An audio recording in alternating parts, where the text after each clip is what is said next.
One child at a time.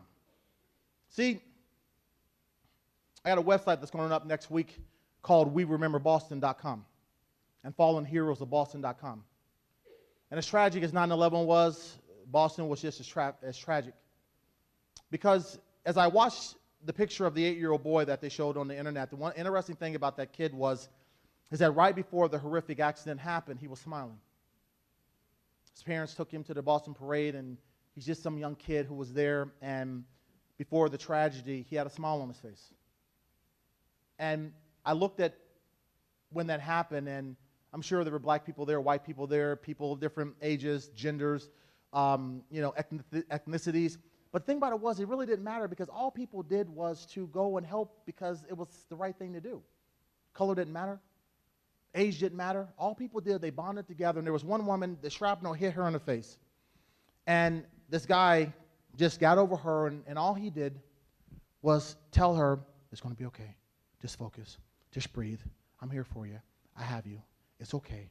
You're going to make it. It's okay. And she started going into shock. Here's the thing. Now, she went through surgery, and she didn't die. But do you think that just him being there at that moment during that time gave her enough strength to push forward? Maybe if she had just been there by herself, she couldn't have. But she lives. Because maybe that guy's influence made a difference. Everything we do, everything we say, matters. Every day and everything that we do, significant.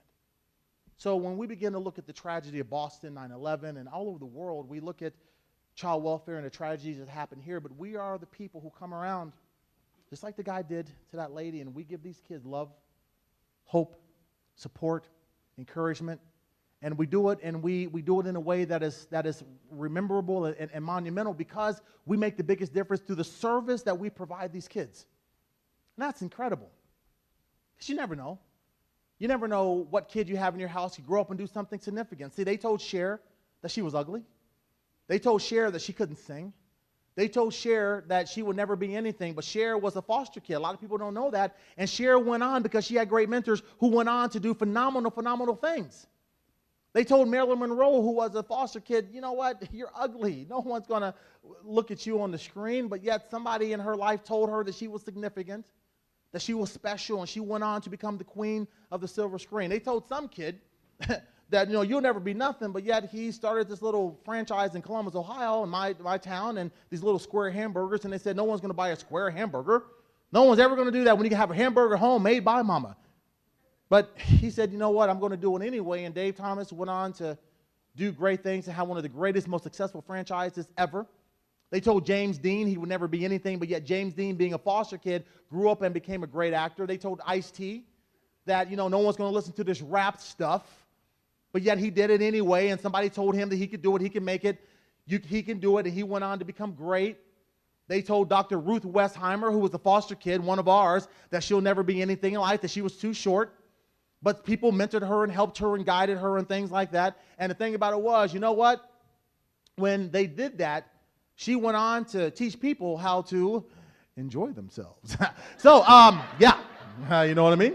All righty. Now, don't you guys go doing that. You got kids in the room. Stop. So, anyway, you too out there, Nebraska. Now, the thing about it is here's the thing.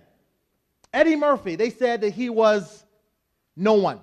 They told him that you're standing in front of this TV making all these imitations and all these crazy noises. No one's going to pay attention to you. Stop it. But in the 1970s, Eddie Murphy, what did he do? He became great at what he did, and he went on a Saturday Night Live, and he became one of the greatest actors ever. And now he has done a lot of different stuff, and he was in that movie, Shrek, and he was Donkey, you know what I mean? And all the kids loved it. You never know. You have no idea what's locked up inside of a kid. You have no idea the capacity of what they can have. And for all of you who have your own children and your own lives, you guys are amazing. You guys are ultimately significant. You guys are special. You guys have a higher sense of purpose. So many of you who are here, if not all of you, there is a CD that the agency is going to give you. It's called Discover the Champion Within. So did everybody get that? Did they get that yet, Renee? They already got it. So if you have it, you want it signed, you're going to meet me out there, and I'm going to sign it for you because I want to make sure that I connect. And I'll be here all day working with you guys. We're not done yet. Sit down. We're not yet. I got 10, not yet. Okay? I'm going to sign it for you, but I wanted to go ahead and push that plug.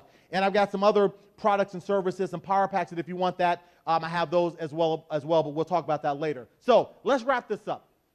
Let's wrap it up. So the number one thing I want you guys to do is I always want you to love yourself. I want you to love yourself because I want you guys to understand that love is everything there is. That you love yourself no matter who you are, what your color is. And we get so caught up in, oh, do I look good? Am I sexy? Am I big or am I thin? And we get caught up in all these isms. You got to love yourself who you are. I love myself, all of me. Thing about it is, I'm a big guy, you know. Wasn't a big guy at once. When I was a kid, I was about 18, 19, I was about 180 pounds. I will never see 180 pounds again in my life. I love food. I love to eat, and it shows. So what? You got to love yourself. I went to a reunion, high school, you know, and one of my friends, he's this runner, and he's thin. He has an 8-pack. You know, I have an out-pack. You know what I mean? So think about this. He has an 8-pack. I have an out-pack. And he comes up to me, and in high school, I was a sexy guy. I was sexy in high school, you know, and at least I thought I was. Really wasn't. So he comes up to me, and he says, well, look at the speaker, Mark Anthony Garrett. See you on the internet and all this stuff. Well, looks like you, man, in high school, you were voted best body. Now you're bigger than best body. You know, and so this is the type of stuff he's saying to me. And it kind of hurt my feelings, but then all of a sudden, I said to myself, you know what? I'm doing something great for the world.